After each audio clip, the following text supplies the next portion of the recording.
I'm at National Museum Cardiff, which you can just about see in the picture behind that graphic there. And as Siwan said, our topic today is all about art and activism. So over the last couple of weeks, if you've been to any of the other sessions that we've done, we've talked quite a lot about protest and about activism, about what those things mean, and some examples of those things from history. And we thought today, for the final session, we're going to kind of look about how artists can kind of capture activism in the work that they do. So we're going to start off by looking at some of art at the museum, kind of talking a little bit about what we have at the museum, what's in our collection. And then I'm going to go through some examples then of activist art to kind of show you different ways that artists have shared causes that are really important to them in their artworks. Okay. So just in case anybody has been before or doesn't know what it looks like, this is National Museum Cardiff. That's the front door, the steps that you go up to go into the building. And that's where I'm sitting right now, not on the steps, but I'm in the building right now talking to you. And at the museum, we've got loads of different things. We've got natural history collections, we've got dinosaurs and animals and all that kind of stuff. We also have really, really good art galleries, so a big collection of different artworks. And that's going to be our focus for today. Okay. But before we start looking at art, before we start kind of thinking about what we've got here at the museum, I thought might be useful to do, if you didn't come to any of the previous sessions or if you've forgotten in the meantime, just kind of think really quickly about what we mean when we talk about activism. So Siwan, do you have any thoughts? What does the word activism mean to you? Oh, I've got to think back now of what you said. When I think about activism, I think about people standing up for things they believe quite strongly about and possibly wanting to make a change on that. Am I right on the right line? No, exactly. That's a perfect answer. Exactly. So basically, activism is any kind of action, anything that a person does to kind of support a cause that they believe in. So it could be, like you can see in the picture, going on like protest marches or making banners, making posters. Or it could just be like the way that you live your life kind of every day as well. There's all different ways to be an activist. Okay. And when you're being an activist, you can be about really big things. And we'll talk about some really kind of big global issues a little bit later on. But it could also be really small personal things to you as well. So it could be like things around your school, even things at home. You could kind of, protest and be activists to your parents or to your grown-ups and kind of get them to do things that you want them to do. Okay, so we know what activism is, and I said that the title of the talk today is Art and Activism. So we better talk about what art is as well. And in some ways, that's an even trickier question than what activism is, because I think we all know the word art and we know kind of what it means, and it kind of forms quite a clear picture in our head. But if you stop and think about it, it's kind of a tricky question. Like, what do we mean when we talk about art? Siwan, do you want to have a go answering that, or what does it mean to you? There's no right answer, but... Oh, that's the question. Well, the first thing that comes to mind when I think about art is the art that I've got up in my home to start with, because that's what I see every day. That's what we've chosen to put up in our home, and also what our kids have produced and created, and that we put up. But obviously, it's much more than just a picture on a wall, and it can be 3D, I suppose. But a definition, I wouldn't know where to start, to be honest with you. No, you're not the only one. I think it's one of those things that's really, really tricky to kind of get a solid kind of description of. Yeah. When I was preparing for this talk, I was looking up different definitions in dictionaries and encyclopedias and things. And pretty much everyone that I found had something that I didn't quite agree with or didn't quite make sense to me. So I think it's one of those kind of slippery ideas that's really difficult to understand. Probably the best definition I found was from the Encyclopedia Britannica. And that says, and I'm going to read it to you, it says, a visual object or experience which is created through an expression of skill or imagination. So it's something that you can see, although even that necessarily, it could be something that you can hear, but let's go with things you can see for today. Yeah. It could be an object, or it could be an experience. So it could be something that kind of lasts forever if you look after it, or it could be something that you perform, like a dance or a play or something. And it's created then through an expression of either skill or imagination or both, which kind of means you can be really good at it. You could be like a master painter, a really good artist, or you can just use your imagination and do whatever works for you. You haven't got to be an expert. You haven't got to be really skillful and really good at it in order to make art. Okay. So people often think about paintings, I think, when you hear the word art, you think about an art gallery with paintings, a bit like that one in the picture there where the boy is looking at. Paintings on a wall in frames. But actually, the collection of art we've got in the museum covers a whole wide range of different things. Like you said, some of them are 3D, some of them are paintings, some are really old, some are really new. We've actually got over 50,000 pieces of art in the collection in the museum. So there's loads and loads of stuff. And here's just this quick selection of different things. I've kind of chosen some of my favorite things. So you've got paintings. There's a portrait painting of somebody you might recognize, somebody who's really famous in there as well. We've got some sculptures, so some 3D pieces. That vase at the top with glasses on is by Picasso, who's a really famous artist you might have heard of. But then also things like photographs. There's a photograph of those 5 girls there in their black clothes. So photographs count as art. And then the one in the bottom corner with the skyscrapers in, that's actually, you can't see it in this picture, but it's a video, so it moves. And that was projected onto a wall in the gallery in the museum.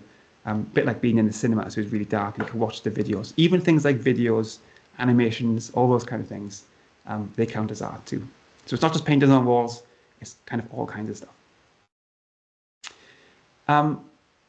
And you might also be wondering, where do we keep all this stuff? We've got over 50,000 things in the museum. I mean, we've got lots of things on display in the art galleries, but we haven't got room for 50,000 pieces of art. And the answer to that is kind of really interesting because when you come to the museum, you only see a small part of the building that you as kind of visitors are allowed to go into. And then behind the scenes, so kind of in the basement, upstairs, we've got all these rooms, storerooms and laboratories and studios like that one you can see on the left. And they're just full of all the different objects. And then the people who work at the museum, they can look after the objects. They can sometimes kind of study them, learn more about them, and just make sure that they're all kept safe and kind of looking the best that they can. So for things like paintings, we've got these special kind of racks. You can see on the right there, the lady's pulling the painting out. So those things that are on a bit like drawers that you can pull out and then push back in. And you can attach the paintings to those. We can keep paintings that way. But it's also like full of drawers with sketchbooks and bits of paper and all that kind of stuff. You've got like big books then which tell us where we keep everything. So the people who are working behind the scenes, we call them conservators, and they do what we call conservation, which is basically looking after all of the different objects. I've got a picture of one of them hard at work here. Because sometimes the paintings are really old or they're really fragile. And even if they're not broken, they might be getting a bit dirty, they might be getting a bit faded. So they're kind of constantly cleaning and repairing and just generally looking after all of the pieces of art that we've got on display. So you can see the conservator here, she's got special like magnifying glasses on so you can see really close to all the details in the painting. And she's got 2 really small brushes and she's either cleaning or kind of adding little bits of paint just to touch up any little bits of damage to this painting here. So we tend to do this before things go on display to everybody, to the visitors in the gallery. So a couple of weeks before it's ready to be moved into the gallery, then they'll kind of do all this work. And then I actually got a picture of that painting on display then behind some visitors, so you can kind of see how it's gone from being behind the scenes to being on display. So you also notice that when you visit the museum, if you come to the museum quite often, then the paintings that are on display will change every so often. So you notice that things have either moved around or been taken off and kind of swapped with a different painting. And actually quite a few of the artworks I'm going to show you a bit later on in the presentation, they're not actually, you can't see them in the museum at the moment because they've been taken off display. But probably in a couple of months or a year or two, then they'll be back and things kind of get chopped and changed all the time. That kind of just makes things a bit more interesting as well, new things for people to see when they visit the museum. Okay, so that's kind of our art collections, and we've talked about what art is and all the different things that kind of could be considered as art. But I've got maybe an even trickier question than the art one, which is, why do people make art? And you kind of started to answer that, I think, when you talked about the things that you choose to have on your walls and the pictures that your children have drawn. But do you have any more thoughts about why people might make art? Well, there might, this can be a range of answers as well, can't it? Some people make art because they enjoy doing it. It's a hobby. Some people make art to sell because it's possibly their job, or some people make art for something that they believe in and want to to show and share in an art form. Yes, a lot of different things on why people make art. No, Yeah. exactly. Yeah. And again, there's no kind of right or wrong answer. There's just like a Yeah. million different right answers. So I think, like you said earlier, when people, if they don't think too hard about it, then you can tend to think that art is something that you use to decorate somewhere. So maybe like your living room, or even, I mean, like if you think like hundreds of thousands of years ago, then people were painting pictures on the walls of caves they were living in and stuff. So it's kind of like always had that urge to add pictures and add like pretty patterns and things to things just because it looks pretty and beautiful. And I've got an example here of my opinion, one of our most beautiful paintings. This is by an artist you may have heard of named Claude Monet. And he was talking about selling paintings actually. So Monet's paintings sell for kind of tens of millions of pounds. They're one of those like really famous artists. So I think lots of people have that idea of art in terms of it's something that's really nice to look at. It kind of brightens up your day. If it's hanging on your wall, just makes you feel a little bit better. But like you said as well, art can be like thousands of different things. And it definitely doesn't have to be something that's pretty or kind of beautiful or something that you'd even necessarily want on your wall in your house. So just as an example of that, we've got this painting by Frank Auerbach, who paints mainly portraits. This is a portrait. It is a person in that painting. You can just about make out kind of their features, their eyes and their nose and things, and kind of dark hair at the top. But Frank Auerbach isn't interested at all in making something that looks nice, something that you necessarily want to look at to brighten up your day. He's got kind of different ambitions completely. And if you look, this is a zoomed in view of that painting, and uses really, really thick layers of paint, like centimeters thick. And he'd actually go back each day, kind of do a bit of the painting, and then the next day he'd scrape some off and he'd add some more, and it kind of builds up those layers of paint then. Actually looks quite scary, I think. It's like not a very nice thing to look at all. But yeah, kind of really important again. And again, lots of people really appreciate his paintings, even though they're not necessarily like really beautiful and nice to look at. And also, like you said, and obviously this kind of the whole point of this talk is that one really important reason an artist might make a picture or any kind of artwork is to kind of share something that's important to them. So that's where the activism comes in. So basically they want to have a message in that artwork so that when we, as the viewer, the person looking at that piece of art, kind of understand something about a cause or a theme that they care really deeply about. And we're going to kind of have a look at some different themes towards the end of this talk. So art can be a really good kind of tool for activism. If you're trying to kind of share a message with somebody, art can be a really good way of doing that. And there's lots of different reasons why it's a kind of good way of doing it. So one is that it's really visual and immediate. So it kind of stops you in your tracks and you can kind of understand something quite quickly. You haven't got to read a whole essay to understand what it's trying to say. People say about pictures telling 1,000 words. Well, that's kind of true about activist art as well. And also particularly kind of further back in history, when people couldn't read as much as they could today, then you didn't necessarily need to be able to read to understand the message either. So you often find in like historical paintings, they've got scenes from religion or from the Bible and things, because people couldn't actually read the stories in the Bible themselves, but they could understand by looking at the pictures. So again, it's just an easier way sometimes to understand messages and stories rather than having to kind of read and understand things for yourself. So we're going to have a look at a kind of whole range of different activist artworks. Some of them are kind of made like with the actual intention, kind of on purpose to be activists, to kind of share a message. And some of them is kind of a little bit more subtle than that. So there's a backstory to the artworks you need to understand before you understand why we consider them as activist or activism. So I'm going to kind of talk through some of those. We're going to have a look at some different works, see what we can figure out. And then I'll explain kind of some of the backstories to them as well. Okay, so probably the most simple form of activist art is something like this. So if you have come to any of the previous sessions, you might recognize some of the things in this picture, some of the things that have been talked about by other people. Joanne, do you recognize, or can you kind of notice anything in that picture? Now then, are they protesting? Possibly. Yeah, indeed. Why do you say that they're protesting? What kind of makes you think? Well, their fists and they're out and they've got a banner and someone's holding the big banner. Yeah. Yeah, exactly. So if you came to the last session, I think we kind of talked a little bit about all the different methods that you could use if you were kind of try and organize a protest or activism. And this kind of shows some of the most common ones. So like you said, they've got banners. Those banners could have messages on. They could have like big capital letters to spell out to people who are walking past kind of what your cause is, what you're caring about, why they should care about it too. And a march. So you kind of get all your friends together, all the people who believe in that cause too. And you can kind of, be together and kind of shout about that cause all as one big group. And again, you're right, just kind of, you can't see these people's faces even, but you can kind of tell how they're feeling just by the way that they're standing, the way they're holding their fists in the air. They obviously feel really strongly about something. You can almost kind of hear them like shouting chants and slogans and things just by looking at the picture.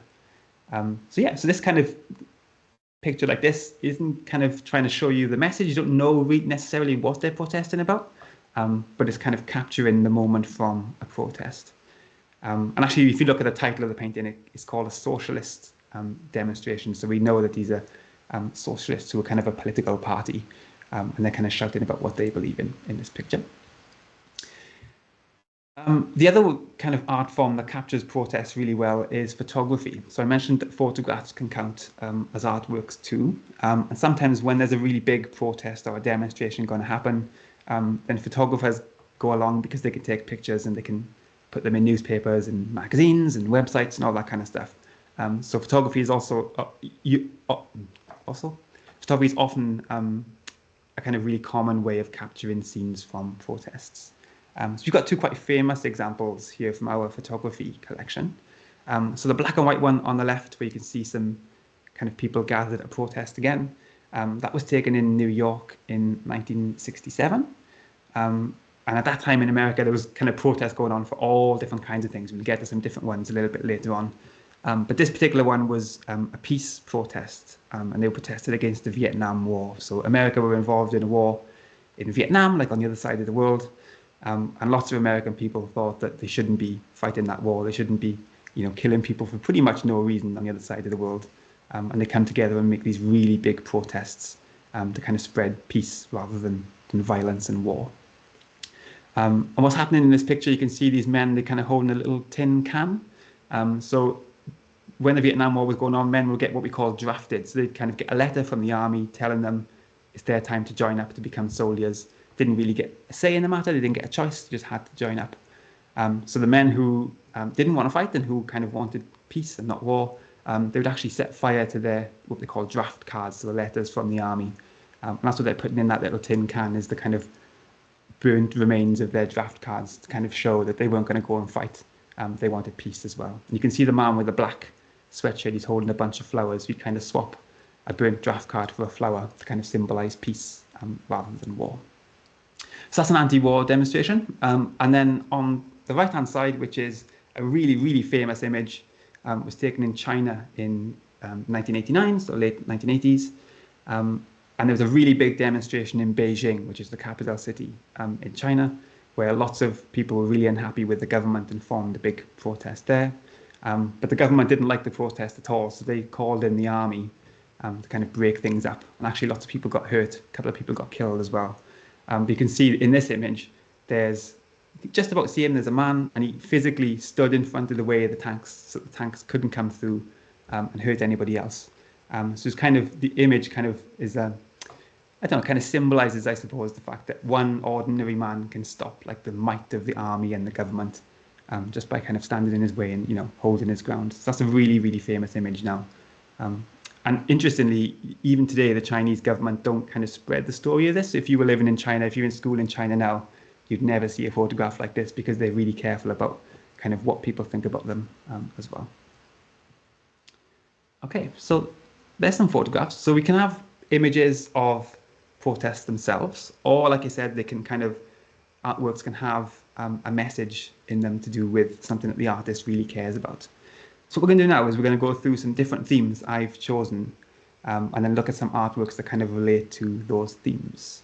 So we're going to start with one which is really important at the moment, so something I feel very strongly about, and that is looking after the environment, because we, as human beings, are kind of sometimes not very good at looking after the environment, looking after other animals, plants, all of the natural world.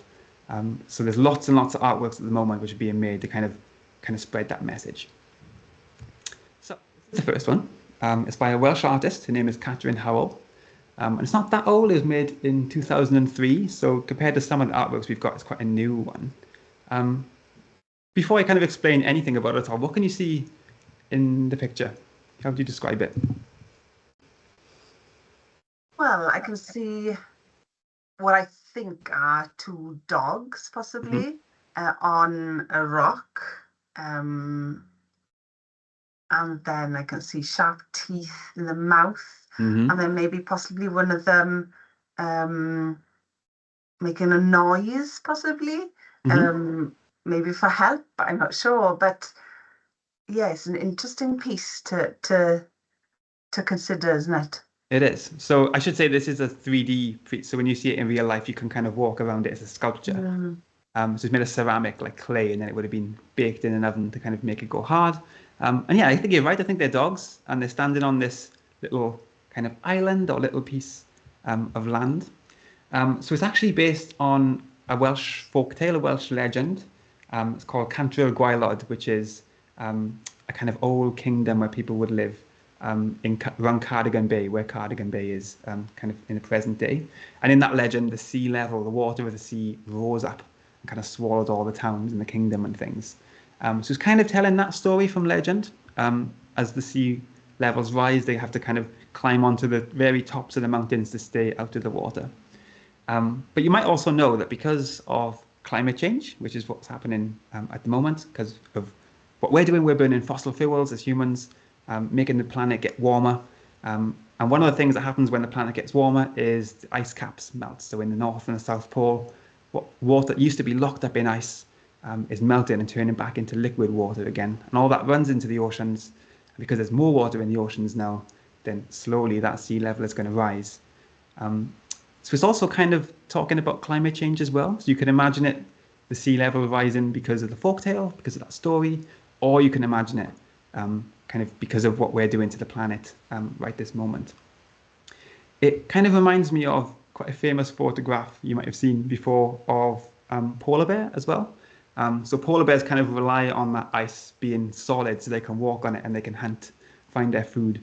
And this picture is of a poor polar bear who hasn't eaten much by the looks of him. He's quite skinny. He looks a bit sad.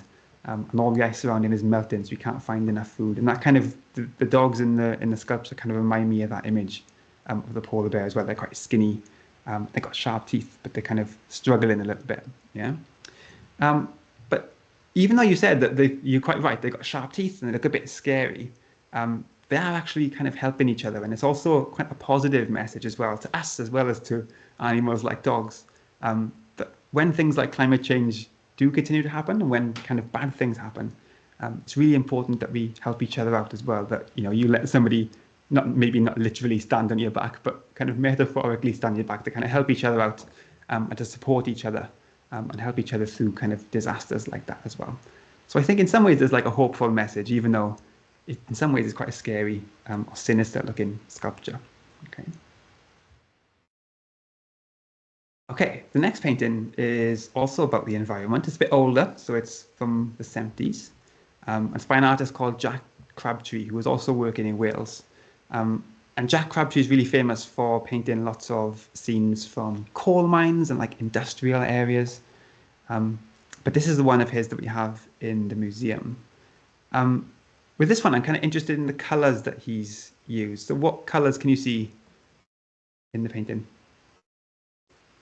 A lot of greens, blues, Hmm. quite nice. I like green, and you think of green as a nice color, don't you? Yeah, Usually. definitely. Yeah, and I think you'd think like if you saw lots of greens, then you think about trees and plants and kind of Mm. growth and really like healthy habitats and ecosystems and all that kind of stuff. Um, but actually, I think in this one, if I move to the next slide, we can zoom in a little bit. Um, to me, at least, this one doesn't quite look as healthy and as kind of happy and kind of full of growth and plants, maybe as some other paintings we have do. So even though he's used greens, it's kind of like this weird yellowy greens, which look a little bit like toxic, a little bit poisonous. And actually, what he's trying to talk about is the way that we as human beings have kind of poisoned the landscapes, poisoned the land.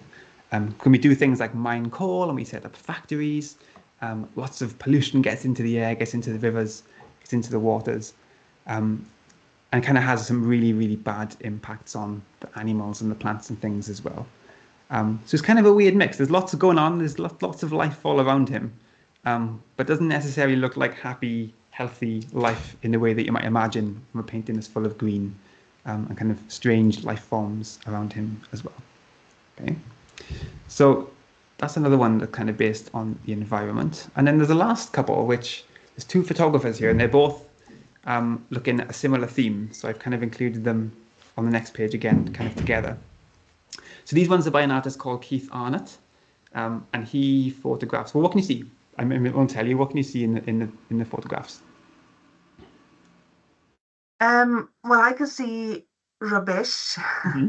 I think those are the on the left in the left photo. It's they look like Christmas tree lights. Yeah. Or like possibly old-fashioned ones by now. And then yeah, rubbish in the growth on the right-hand picture then. Yeah, exactly. That's exactly what it is. Basically, Keith Arnott likes taking photos of rubbish. That's what he does. So the one on the left, he is from a series of photographs, so loads of different photographs he took. He went to a landfill site, so like a big rubbish dump, basically. And he takes photos. He kind of zooms in, so sometimes you can't quite see what you're looking at until you look quite closely. So there's like a black plastic bag, and then, like you said, there's the Christmas tree, the fairy lights on top of it as well. And then on the other one, then he's just kind of wandered around the countryside and taken photographs of like plastic bags and bits of rubbish that he's found lying around. And he doesn't he doesn't write his message on the photographs. He doesn't tell you what he thinks about the rubbish. He doesn't say that it's bad even necessarily. He kind of leaves it up to us when we're looking at the artwork to kind of think about how we feel about seeing rubbish like that. And I'm sure we've all seen rubbish when we're just, walking down the street or whatever. I think the landfill site one's interesting because those things have been kind of disposed of. They've been put in the bin. It's not just that somebody's throwing them away. They've been responsibly, kind of got rid of. But I think it's really easy sometimes when we put something in the bin to just think that it just disappears, that it ceases to exist. But that's not the case at all. Everything has to end up somewhere. And it tends to be in these big landfill sites, which is just like piles and piles of rubbish. And they're often not very good for the environment either. So recycling, I think, is, even though it doesn't actually say it in these artworks, he's kind of an advocate for recycling. And in the same way as this next artist, this is an artist named Mike Perry, who's also a Welsh artist. He lives in Pembrokeshire, and he takes photographs of lots of different things. But this project was all about, it's called mole plastic. So sea plastic in Welsh, but also more plastic as in English, as in, too much plastic. So he would wander around the beaches around his home, and he would collect plastic bottles that have washed up on the beach. And then he would just photograph them like this. And then he would put those photographs in a big grid, so you can see all of these bottles kind of lined up next to each other. And there's lots of images like this. There's not just this one.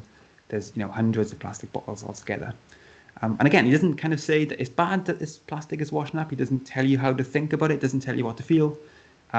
But to me, at least, I think the message is that, we should be kind of trying to find a way of these things not ending up in the ocean, being swallowed by fish and all that kind of stuff. It's really important that we kind of try to recycle them, be a bit more responsible, and try to kind of keep them out of the natural world as best as we can. Okay, cool. So that's the environment. The next topic I was going to look at quite quickly is refugee rights. Now, before we start talking about this one, I thought it would be important for us to understand what we mean by a refugee. So, Simon, do you have any thoughts about when you hear that word, see that word? What comes to mind? Someone who has had to leave their country because of possibly fighting, and go to another country to be safe.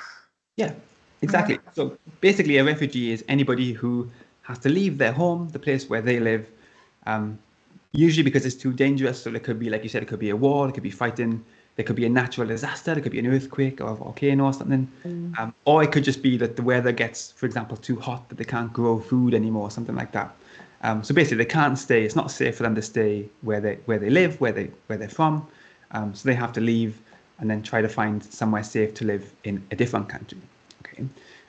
Now, obviously, those people are kind of desperate, and it's often in really dangerous situations. So it's really important that people who like us who live in countries which usually aren't that dangerous are kind of welcome into them and kind of help them settle in, make them safe, and make them happy. But if you've ever seen the news or read a newspaper or website, that kind of stuff, you probably get the idea that refugees sometimes, people in countries like the UK, America, sometimes don't want to have to kind of deal with the other people's problems and don't want those refugees coming into the country. So lots of artists kind of feel quite strongly about that and create artwork that kind of explains kind of why it's important to look after refugees. So this is a really interesting artwork. It's kind of even difficult to kind of categorize as an artwork. It's not a painting.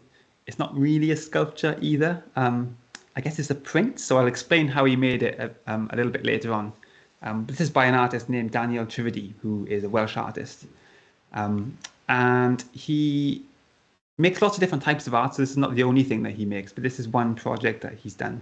And it's called Welsh Emergency Blankets. And this is all about the kind of the refugee crisis and refugee rights.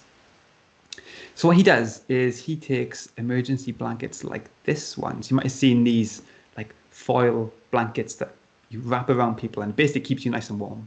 So they're often given to refugees if they've made like a dangerous journey and they're really cold. Maybe they've been in a boat for a long time. You often see them in the news kind of wrapped in these emergency blankets to keep them warm, keep them safe until they can get somewhere warm and dry. So Daniel Trivedi takes those foil shiny blankets and then he puts these patterns on them. Now, do those patterns remind you of anything that you might have seen before? Oh, traditional carthenni, I want to say in Welsh, Welsh blankets. Yeah, exactly. So kind of traditional Welsh woolen blankets that would have been woven on a loom. It's those patterns but printed onto the emergency blankets. Yeah. So Daniel Trivedi's message basically is that Wales should be a really welcoming place for those refugees. So as well as giving them kind of the immediate kind of warmth and safety of the foil, the emergency blanket, it's also showing them they can have like a nice warm Welsh welcome as well and enjoy our culture and all of our nice things that we've got here living in Wales. So these are some photos of how those blankets are made. So you can see on the left-hand side that the gold shiny bit is the actual blanket itself. And then those grey squares that you can see, one of them's got an arrow drawn on to show you which way around he wants to put it. They're what we call lino, so a little bit like little clay tiles, I suppose. But you can carve, they're quite soft, so you can carve patterns into that tile, and then you roll ink onto the carved tile, and then when you put the tile ink side down onto the blanket, you transfer the ink then onto the blanket so you can see those nice patterns. And it must take a really kind of steady hand and lots of patience to line them all up perfectly. But then the end result you can see on the right-hand side then, where all the squares join together to make the Welsh blanket pattern. So that's Daniel Trivedi's work. And then this is kind of related as well. This is a different artist completely. Her name is Diana Marcosian, and she is a photographer. Again, she takes photographs. But she did this really interesting project called The Big Sea. And this is one photo from that project. So lots of refugees at the moment are coming from North Africa and from the Middle East. And to get to Europe, to kind of, France and Germany, and also to the UK, they've got to cross the Mediterranean Sea, and it's a big sea, lots of water in the way. And the way that they usually do that is in little boats, and those little boats are sometimes, far too small for the number of people who try to get onto them. They're not very safe. So it's a really, really dangerous journey to get from North Africa, from the Middle East, across the Mediterranean. And that means that lots of refugees, when they arrive in Europe, are really scared of water because they've made this really dangerous journey across the water. And they kind of, in their minds, then water is this really dangerous thing. So what this photographer did is she went to a town in Germany and she joined a group of refugee children, like this little boy, who were going to swimming lessons, just like children do here in Wales. I'm sure most of you have been to swimming lessons at some point in your lives. But it wasn't just about learning to swim. It was also about just getting used to being in the water again, trying to kind of show them that water doesn't have to be this really dangerous thing, that they can kind of feel safe as well. And the story behind this photograph in particular is this little boy. He would lay down just on the edge of the water, so he's kind of in the water, but still out of it as well, for sort of 20 or 30 minutes before he could summon up the courage to actually get in and start his swimming lesson. So it's kind of a sad story because, they've been through a lot. It's been kind of a really difficult process for those children, but also kind of hopeful because as you see the other photographs, they do start to kind of grow in confidence and they do start to learn to swim and kind of, be a lot happier and a lot safer as well. So that's quite a nice one. Okay, I know we're kind of running out of time, so let's get on really quickly to anti-racism. Now this artwork has a really interesting kind of backstory. Before I tell you the backstory, do you recognize anything in that picture? Can you make out what it's meant to be? Jesus Christ on the cross? Yeah, exactly. So this is a really quick drawing, a sketch of Jesus on the cross. It's actually a plan for a stained glass window in a church. So that was kind of the basic shape of what it's going to look like. And then eventually they made a stained glass window, which I'll show you a picture of in a second. But this has a really interesting backstory. So it was made, the drawing and then the window was made by a Welsh artist named John Petts. And this was in the 60s. But even though he was a Welsh artist, the story takes place in America. And in the 60s in America, like a lot of the time in America, it was during the time of what we call the civil rights movement, which was when African-American people, so black people living in America, were kind of trying to stand up for their rights. Because at the time, some people argue maybe still kind of the case, but America was kind of a really racist country. So for example, black children couldn't go to the same schools as white children. You couldn't go to the same cinema as white children. That's what we call segregation, where you kind of keep two races of people apart. Basically, the African Americans, the black people, were treated as kind of second-class citizens compared to the white people.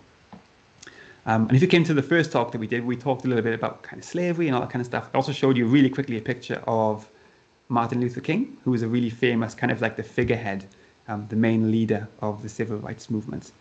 And he was involved in protests in a city called Birmingham in the state of Alabama in America in 1963, I think it started. And basically they'd had enough. They kind of decided that it's not fair. They're not, they've been treated really, really badly. They kind of, have to put up with all this stuff. They can't go to proper schools. The men and the women can't get proper jobs. They're kind of being kept really poor. And it's not, out of their choice. It's because they've been treated poorly by the white people in charge. So they kind of organized all these protests, and eventually they kind of, people started to listen to them. They kind of were in the newspapers, they were on the news. But then there were some people in America who were really unhappy about that, who wanted kind of that kind of racist view of the world to stay exactly as it was.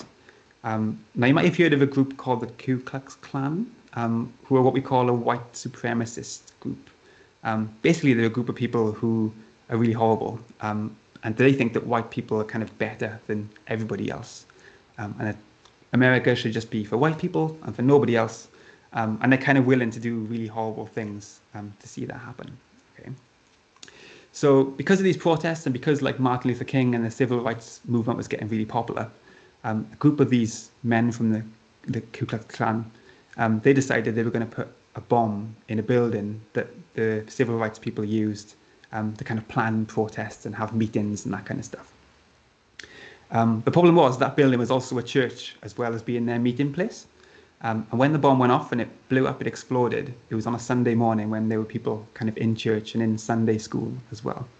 And 4 young girls, young children, they were killed in the bombing. So it was like this really big national tragedy.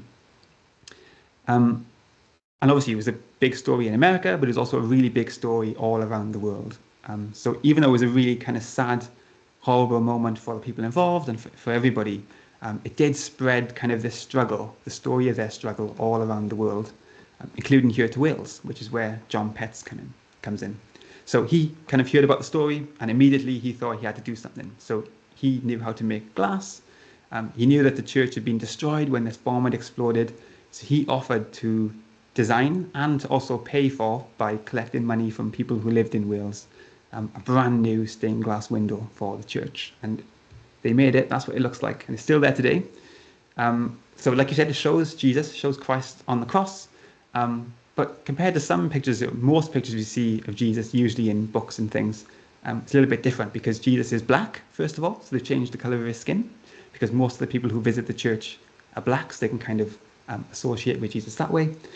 You might not be able to see in this picture because it's quite small, but in the red little bit at the very bottom, it says, given by the people of Wales. So it's kind of a message from everybody here in Wales to the people in Alabama, that we're kind of thinking about them. We support their cause. It's not right the way that they've been treated, and that Wales kind of stands with them. I think it's really cool. They're still there today. It's kind of still showing that message that people in Wales kind of care about these things. Okay, I'm going to skip over a couple of these. So there's a couple more pieces by artists, mainly by black artists, which kind of look at anti-racism. So there's one by Frank Bolin. This is a really big, tall painting in real life, which is really nice and colourful. And I really like this one. This is by an artist, a Welsh artist named Anya Paintstill. So her family, she's from Wales and she speaks Welsh, but her family come from Ghana in Africa. So she kind of makes portraits, pictures of people that kind of retell Welsh folk tales, things like the Mabinogion, but she kind of makes them look more like the people that she knows, her family, her friends. And she doesn't use paint to make her portraits either. She kind of weaves them like rugs. So if you look really close, you can see the textures where she's kind of weaved all the portraits together, which I think are really cool. Okay, are we out of time to say one, or should I do one last theme? I think we'll better go to the quiz if that's okay, fine. Liam. That's absolutely fine. Cool. I will stop sharing my screen. Lovely. Excellent. Thank you very much for that, Liam. Okay, I'm looking forward to the quiz. Yeah, right then. There we are. So, thank you, Liam. If everyone can join the Kahoot quiz through the QR code or by joining online and using the game pin, I'll get the timer started. We'll have a minute for you to join. Timer is on. We'll have 5 questions on what Liam has been talking about on art and activism this afternoon. So I hope you've all been listening carefully.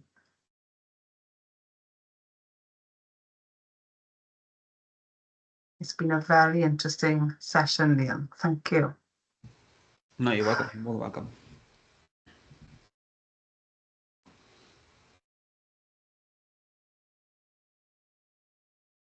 There we are. 15 seconds left for you to join, and then we'll start on the quiz, the last quiz for Amgueddfa Expert sessions, and see who comes out on top. Are you going to join in, Liam?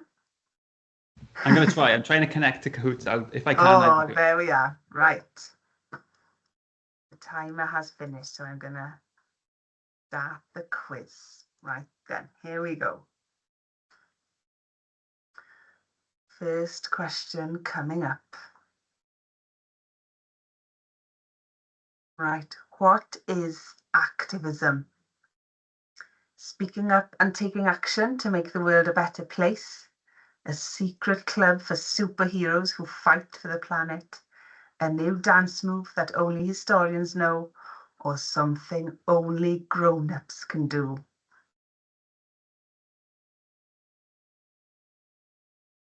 Oh, wow, that's a great answer. Nearly all of you are getting that right. Speaking up and taking action to make the world a better place. Well done. Right, let's have a look at the scoreboard. Friendly Lobster at the top there. Well done. Right, second question. What is art? Magical colours that appear only in museums. A way to express feelings, ideas, stories through painting, music and photos. Oh, there we are. I was too slow in saying the answers. Well done. A way of expressing feelings, ideas and stories. Well done, everyone. Right then, we'll go straight to the third question. Multi-select, so you can answer. There are more than one correct answers here. Why do people make art? Do they to express their feelings and tell stories? tell people about a cause they believe strongly in, and decorate caves, castles, and even fridge doors. What do you think? Remember, there are more than one answer. Yeah, they were all correct. Well done. Right, how does the scoreboard look now? Charming Dog is up on the top now then. Next question. Why did the artist Daniel Trivedi print traditional Welsh blanket patterns onto survival blankets? Keep people warm. He ran out of regular blankets. Express a warm Welsh welcome. Or to make a super stylish fashion trend. Oh, well done. Yeah, to express a warm Welsh welcome to migrants looking for a safe home in Wales. Well done. There's a lot of reading to be done here. Charming Dog still out on top. Right. Fifth and final question. Why did the artist John Petts make a stained glass window for a church in America? Because the church needed more colourful windows to help a community after a tragic event, because he loved making windows, to show off his amazing glass making skills. Yeah, well done everyone. To help a community after a tragic event and stand against racism. Well done everyone. Right then, let's have a look at the scoreboard. Speedy Rhino in third, Fearless Elephant in second, and coming the top of the podium today, Charming Dog. Well done to you all. Yellow Yeti in fourth and Kind Bee in fifth. Well done you. And there we have it. That's the end of the Amgueddfa Experts sessions. I hope you've all enjoyed, and thank you very much for joining us. Thank you, Liam, for an informative session, and for all at Amgueddfa Cymru for sharing interesting and very important information with us. Diolch, Liam. Thank you, everyone. Hwyl fawr. Diolch yn fawr. Diolch pawb.